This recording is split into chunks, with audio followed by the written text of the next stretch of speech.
మహాగణాధిపతయే నమః. ఓం గురుభ్యో నమః. ఓం శ్రీమాత్రే నమః. ప్రేక్షకులకి మనం ఈరోజు వార ఫలితాల్లో 15వ తేదీ నుంచి 21వ తేదీ వరకు ఉన్నటువంటి గ్రహస్థితి ఏ విధంగా ఉంది, తద్వారా మనం ఈ వారం ఏ విషయాలు చక్కటి ఫలితాలు ఇవ్వనున్నాయి, ఏ విషయాల పట్ల జాగ్రత్తగా ఉండాలి అనేటువంటి అంశాలు చెప్తుంది నేనైనప్పటికీ కూడా చెప్పిస్తుంది సాక్షాత్ లలిత అమ్మవారిగా భావిస్తూ, ముందుగా గ్రహస్థితి కనుక చూసుకున్నట్లయితే చంద్రుడు ఈ వారం మొత్తము కూడా చూసుకున్నట్లయితే మనకి మకర రాశి నుంచి మేషరాశి వరకు సంచరిస్తాడు.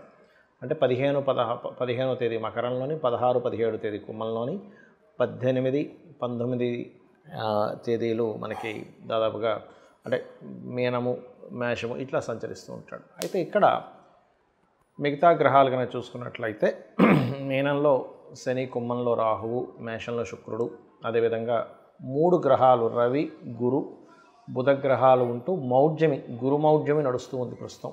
సో మౌఢ్యం వల్ల కూడా కొన్ని జాగ్రత్తలు తీసుకోవాల్సిన పరిస్థితి ఉంది. అదేవిధంగా మీకు సింహంలో కుజుడు, కేతువు కలిసి ఉన్నారు. ఈ యొక్క గ్రహాల యొక్క కలయిక మూలంగా ఒక్కొక్క లగ్నానికి లగ్నము తెలియనటువంటి వారు రాశి నుంచి చూసుకోవచ్చు. కన్యా లగ్నము, కన్యా రాశి, కన్యవారి కనుక చూసుకున్నట్లయితే లగ్నాధిపతి రవి మరియు గురువుతో కలిసి 10వ స్థానంలో ఉన్నాడు. ఇది ముఖ్యంగా ఉద్యోగ అవకాశాలు రావడానికి చాలా చాలా బాగుంటుంది. అయితే మీకు 12వ స్థానంలో కుజుడు, కేతు ఉన్నందుకు ఇన్వెస్ట్మెంట్స్ చేసే విషయంలో చాలా జాగ్రత్తగా ఉండండి. తొందరపాటు పడేదో ఇన్వెస్ట్మెంట్ చేయడం ఇటువంటివి చేయకండి. మీరు ప్రధానంగా ఇక్కడ కమ్యూనికేట్ చేసే విషయాల్లోని లేనట్లయితే ఏదైనా వాహనాల మీద వెళ్ళేటప్పుడు మరింత జాగ్రత్తగా ఉండండి. ఎందుకంటే ఇక్కడ తృతీయాధిపతి, అష్టమాధిపతి, ప్రధానంగా ఇక్కడ కుజుడు అష్టమాధిపతి ఎప్పుడైనా 12లో ఉన్నప్పుడు కొన్ని అనుకోని సందర్భాలు కొన్ని జరుగుతూ ఉంటాయి. అయితే ఇక్కడ ఈ చతుర్థాధిపతి ఎప్పుడైతే మౌఢ్యమిలో ఉన్నాడో కొంత విద్యార్థులకి, భూ సంబంధించిన వ్యాపారాలు చేసేటువంటి వారికి, బంగారము, వెండి లాంటివి ట్రాన్స్పోర్ట్ చేసేటువంటి వారికి కొంత స్ట్రెస్ ఉంటుంది. బట్ సూర్య నమస్కారాలు చేస్తే ఆ స్ట్రెస్ కూడా తొలగిపోతుంది. కాకపోతే ఇక్కడ పేరు ప్రఖ్యాతలు రావడము, ప్రమోషన్స్ రావడం ఇటువంటివి కూడా యోగిస్తున్నాయి ఇక్కడ. అదేవిధంగా మీ యొక్క జీవిత భాగస్వామికి కూడా ఏదైనా కొత్త ఉద్యోగ అవకాశాలు వస్తాయి, కానీ కొంత స్ట్రెస్ఫుల్ అయి తర్వాత రావడం జరుగుతుంది. అయితే ఇక్కడ 7వ స్థానంలో శని ఉన్నందుకు కొంత ఇష్టపడి వివాహం చేసుకోవాలనే ప్రయత్నం ఫలించడం అనేటువంటిది బలంగా చూపిస్తుంది. అదేవిధంగా అష్టమంలో శుక్రుడు ఉన్నందుకు ప్రధానంగా మీరు వాహనాల మీద వెళ్ళేటప్పుడు మాత్రం కొద్దిగా జాగ్రత్త వహించండి. ఎందుకంటే శుక్రుడు వాహనాలకు కారకుడు కాబట్టి. అయితే అష్టమంలో ఉండడం నాట్ బ్యాడ్. కొన్ని ధనస్థానాన్ని చూస్తున్నందుకు కొంతవరకు ధనపరమైనటువంటి విషయాల్లో కూడా అభివృద్ధి ఉంటుంది. అందులో ఎటువంటి సందేహము కానీ సంకోచం కానీ లేదు. అయితే ఇక్కడ ఇన్వెస్ట్మెంట్ చేసే విషయాల్లోని, విదేశాలకు వెళ్ళేటువంటి అంశాల్లోని, వివాహమై తర్వాత కొన్నిసార్లు చూడండి, ఇప్పుడు 7మంలో శని మనకి వ్యయస్థానంలో కుజకేతువులు ఉన్నందుకు వివాహ నిర్ణయాలు, వివాహ సంబంధించినటువంటి విషయాల్లోని కొంచెం ఎక్కువ స్ట్రెస్ ఉంటూ ఉంటుంది. కాబట్టి ఈ యొక్క అంశాల్లో ఎక్కువ ఇబ్బంది ఉండేటువంటి వారు నవగ్రహాలలో శని, కుజ, కేతు గ్రహాల దగ్గర దీపారాధన చేయడము, అదేవిధంగా గోవుకి, దేశీవాలి గోవుకు ప్రత్యేకంగా బెల్లము, గ్రాసము, క్యారెట్లు తినిపించండి. అన్ని విధాలా మీకు బాగుంటుంది. చాలామందికి ఏంటంటే మౌఢ్యమి సమయంలో ఎటువంటి పనులు చేయాలి అనేటువంటి సందేహం ఉంది. ఇక్కడ మనం చూసుకున్నట్లయితే అసలు మౌఢ్యం ఎందుకు ఏర్పడుతుంది?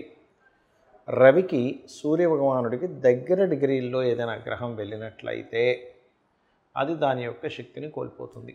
సర్వసాధారణంగా మనకి శుక్రమౌఢ్యమి, గురుమౌఢ్యం అని 2 వస్తూ ఉంటాయి. గురుమౌఢ్యం మాత్రం సంవత్సరానికి ఒకసారి వస్తుంది, కానీ శుక్రమౌఢ్యం అలా కాదు, అప్పుడప్పుడు వస్తుంది, వెళ్ళిపోతుంది. ఎందుకంటే శుక్రుడు రవికి దగ్గరలోనే తిరుగుతూ ఉంటాడు కాబట్టి. ఈ సంవత్సరం 1 నెల రోజుల పాటు ఉంది గురుమౌఢ్యమి. అయితే ఈ సమయంలో చాలామంది చేయకూడనివి ఏమిటి, అసలు మౌఢ్యం ఉన్న పట్టించుకోకుండా చేయవలసినవి ఏమిటి అంటే, చాలామంది నన్ను అడుగుతుంది ఏంటంటే, ఏమంటే కొత్త జాబ్లో జాయిన్ అవుతున్నాము, జాయిన్ అవ్వచ్చా వద్దా అని అడుగుతూ ఉంటారు. ఇక్కడ మౌఢ్యమికి మీరు చేసేటువంటి జాబ్కి ఎటువంటి సంబంధం లేదు. చక్కగా మీరు జాబ్లో జాయిన్ అవ్వచ్చు, అందులో ఎటువంటి సందేహం లేదు. అలాగే మరొక విషయం ఏంటంటే, మరి ఎటువంటి విషయాలకి మనం జాగ్రత్తగా ఉండాలి? గృహ ఆరంభాలు గుర్తుపెట్టుకోండి. గృహ ఆరంభము, గృహ ప్రవేశము, వివాహము. ఎందుకు అంటే మనకి చూడండి, గురు బలము అంటూ ఉంటాం. గురు బలము అన్నప్పుడు ఏదైనా పురోహితుల దగ్గరికి ఆలయాల్లో మనం వెళ్ళినప్పుడు ఫలానా పేరండి ఫలానా నక్షత్రం అన్నప్పుడు ఇప్పుడు గురుబలం ఉందండి అంటున్నాడు అంటే ఏమిటి గురుబలం కంపల్సరీ కావాలి ప్రతి ఒక్కరికి కూడా. ఆ రకంగా గురువు యొక్క బలము కనుక తక్కువగా ఉందనుకోండి అప్పుడు ఏమవుతుంది ఆ పని ఫలకృతం అవ్వదు. అందుకని గురువు సహజ శుభగ్రహం కాబట్టి మౌఢ్యమిలో ఉన్నాడు కావున మీరు ఈ సమయంలో వివాహాలు నిశ్చితార్థాలు ఇలాంటివి కొంచెం అన్నప్రాసనలు ఇలాంటివన్నీ కూడా కొంచెం చేయొద్దని చెప్తుంటారు. కొంతమంది అన్నప్రాసన కూడా పెద్దగా పట్టించుకోరు, బట్ దాని పెద్ద ఇబ్బంది ఏం లేదు. కానీ ముఖ్యంగా గృహప్రవేశాలకి వాహనం కొనుగోలు చేయడానికి అయితే శుక్రమౌఢ్యమి కాదు గురుమౌఢ్యం కాబట్టి వాహనానికి కూడా పెద్ద ఇబ్బంది ఏమి ఉండదు, చేసుకోవచ్చు. ఎందుకంటే శుక్రుడు బాగానే ఉన్నాడు కాకపోతే కొంత కేతుతో దృష్టిలో ఉన్నాడు కాబట్టి ఒకవేళ వాహనం కొనుక్కునే వాళ్ళు ఎవరైనా ఉంటే గణపతి ఆరాధన చేసుకొని తీసుకోవడం మంచిది. అయితే కొన్నిసార్లు మనకు తప్పనిసరి తీసుకోవాల్సి వస్తాయి కొన్ని ఏమండి మేము ఆల్రెడీ ఇచ్చేసాము ప్రారంభం అయిపోయింది అన్నప్పుడు సూర్య ఆరాధన చేయాలి అంటే తప్పనిసరి మాకు ఇంకా గత్యంతరం లేదు అని అనుకున్నప్పుడు సూర్య ఆరాధన చేయడం వల్ల కొంత దోషం తగ్గుతుంది కానీ దాని ప్రభావం కొంత ఉంటుంది. అలాగే మరొక విషయం ఏంటంటే ఇక్కడ చాలామంది ఏమంటే సంతానాన్ని పొందుదాం అనుకుంటున్నాం, అమ్మో ఈ నెల రోజులు అలాగా సంతానం మీరు కలగాలి అని రాసి పెట్టినప్పుడు కలుగుతుంది, దాన్ని మీరు ఆపలేరు, దాన్ని ఆపుకునే ప్రయత్నం కూడా చేయకూడదు మౌఢ్యం ఉంది కదా అని. అలాగే మరొక విషయం ఏంటంటే ఇక్కడ గురువు రవి కలిసి కూడా ఉన్నారండి. అంటే మౌఢ్యమి ఒక ఫలితం ఇస్తే ఆ రెండు కలిసి ఉండడం ఒక మంచి ఇది కూడా. ఎలాగా అంటే గురువు ఎప్పుడైనా రవికి దగ్గరలో ఉన్నప్పుడు కొంచెం ఈ బంగారానికి సంబంధించిన విషయంలో కూడా మంచి ఫ్లక్చువేషన్స్ కూడా వస్తాయి, ఒక్కొక్కసారి సడన్గా పెరగడం తగ్గడం ఇట్లాంటివి కూడా జరుగుతూ ఉంటాయి గుర్రవులు కలిసినప్పుడు. అదేవిధంగా మరొక విషయం ఏంటంటే ఎవరికైనా సరే ఇప్పుడు దశమ స్థానం రవి అంటే ఇప్పుడు మనకి మిథున లగ్నం అయింది లేదా కన్యా లగ్నం అయింది, వాళ్ళకి దశమ స్థానం రవి గురువులు ఉన్నటువంటి స్థితి ఉంది కాబట్టి ఏమిటి ఈ కాంబినేషన్ ఎప్పుడైతే అక్కడ ఉందో అది ఇచ్చే రిజల్ట్ ముఖ్యంగా గవర్నమెంట్ రిలేటెడ్ వాటికి యోగిస్తుంది. మరి గురువు కంబస్ట్లో ఉన్నాడు కదండి, అంటే గురువు కంబస్ట్లో ఉన్నందుకు అది వేరు. అంటే ఇక్కడ ఏమిటి మీ పర్సనల్ చార్ట్లో లగ్నం ఏమిటి, ధనస్థానం ఏమిటి, మీ ప్రయత్నాల స్థానం ఏమిటి, మీ యొక్క ప్రాపర్టీ స్థానం ఎలా ఉంది, మీ విద్యాస్థానం ఎలా ఉంది 4వ భావాన్ని బట్టి, మీ సంతాన స్థానం ఎలా ఉంది. అదేవిధంగా కొంతమంది అడుగుతున్నారు ఏమంటే మౌఢ్యం ఉంది కదా ఇప్పుడు ఐవీఎఫ్లు ఐయుఏ లాంటివి చేయించుకోవచ్చా అని. ఐయుఏ ఐవీఎఫ్ లాంటివి మాత్రం కొంచెం పక్కకు పెట్టండి ఎందుకంటే గురు బలం తక్కువగా ఉంది కాబట్టి. బట్ మిగిలినవి చేసుకోవచ్చు. కొన్నిసార్లు ఇప్పుడే బాగుందంటారు డాక్టర్లు, బలం ఉంది, అలాంటప్పుడు మీరు ఇలాంటివి చూసుకోకండి, ముందుకు కానిచ్చేసేయండి. అలాగే మరొక విషయం ఏంటంటే ఇక్కడ ఎప్పుడు కూడా మన పూర్వజన్మ కర్మ మీద ఆధారపడి ఉంటుంది. అంటే 6వ స్థానం ఎలా ఉంది, 6వ స్థానం బలహీనంగా ఉందా బలంగా ఉందా అనేటువంటిది కూడా చూసుకోవాలి. దాన్ని బట్టి మీ పూర్వజన్మ కర్మలు 6వ స్థానంలో ఉండేటువంటి గ్రహాలకి దానం ఇవ్వడము ఇవి ఎక్కువగా చేస్తూ ఉండాలి. అదేవిధంగా 7వ స్థానం చాలామంది ఏమిటంటే వివాహ సమయం ఎప్పుడుందో చూసుకోకుండా సమయం లేని సమయంలో వివాహాలు చేసుకుంటూ ఉంటారు కాబట్టి వివాహ సమయం పరిపూర్ణంగా ఎప్పుడుంది ఏమిటి అనేటువంటిది మీరు పూర్తిగా తెలుసుకొని అడుగు వేయాలి.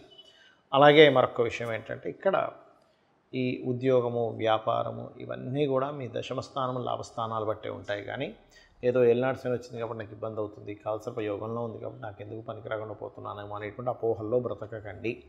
ముఖ్యంగా మీ యొక్క ప్లానటరీ పొజిషన్స్ ఎలా ఉన్నాయి, మీ అధిపతి ఎవరు, మీ ధనం సంపాదించలేకపోతున్నారంటే మీ ధనాధిపతి ఎవరు అలా చూసుకోండి.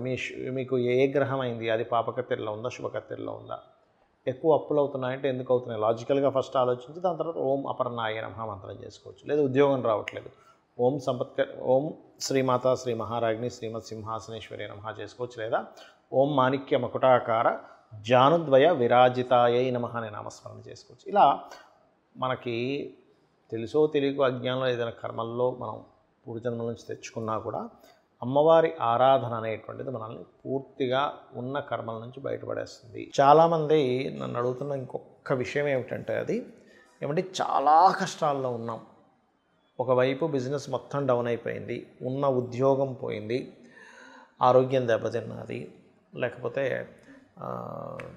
చాలామంది చూడండి అసలు చాలా మంచి వాళ్ళు ఉంటారు లైఫ్లో, అంత మంచిగా అంత పర్ఫెక్ట్గా ఉన్న వాళ్ళు కూడా ఇలా అయిపోయింది ఏంటని బాధపడుతూ ఉంటారు. అటువంటి వారు చాలామంది నాకు మెసేజ్లు పెడుతున్న దానివల్ల నేను మీకు ఈరోజు ఈ విషయం చెప్తున్నా. ఏమిటది, దానికి ఏం చేయాలి అంటే సింపుల్గా ఏం లేదు, ఒక దీక్షలా తీసుకోండి. ఒక 40 రోజుల పాటు, ఇప్పుడు అయ్యప్ప స్వామి దీక్ష లేకపోతే సుబ్రహ్మణ్యేశ్వర స్వామి దీక్ష ఇలా రకరకాల అమ్మవారి దీక్షలు ఉంటాయి. అలా ఒక దీక్షలాగా 40 రోజుల పాటు 41 రోజులు ఉన్నా పర్లేదు ఆ 41 రోజులు కూడా అమ్మవారి యొక్క లలితా సహస్రనామాన్ని ఉదయం సాయంత్రం చేయండి. ఈ దీక్షలో ప్రధానంగా నియమం ఏమిటి అంటే నేల మీద నిద్రపోవడము, అదేవిధంగా నిత్యము ఉదయం సాయంత్రం దీపారాధన చేసి లలితా సహస్రనామాలు చదువుకోవడము, బ్రహ్మచర్యము పాటించడము. మీరు ఉండగలను అనుకుంటే కాస్త టిఫిన్ లాంటివి తీసుకోవడం, ఎక్కువగా విపరీతంగా తినడం కాకుండా, లేదంటే కొంచెం షుగర్ అది ఇది ఉంది అనుకునేటువంటి వారు కాస్త పళ్ళు ఫలాలు కూడా తీసుకోవచ్చు, తప్పేం లేదు. ఇవి గనక చేసినట్లయితే, ఒక దీక్షలో ఎలా చేస్తారో అలా చేసినట్లయి ఆఖరి రోజు దీక్ష అయిపోయిన తర్వాత ఏదైనా అమ్మవారి దుర్గా ఆలయం కావచ్చు, లలిత ఆలయం కానీ వెళ్ళి వచ్చినట్లయితే, దీనిలో ముడుపులేం కట్టక్కర్లేదు, మీ జీవితం ఖచ్చితంగా మారుతుంది. శ్రీమాత్రే నమః.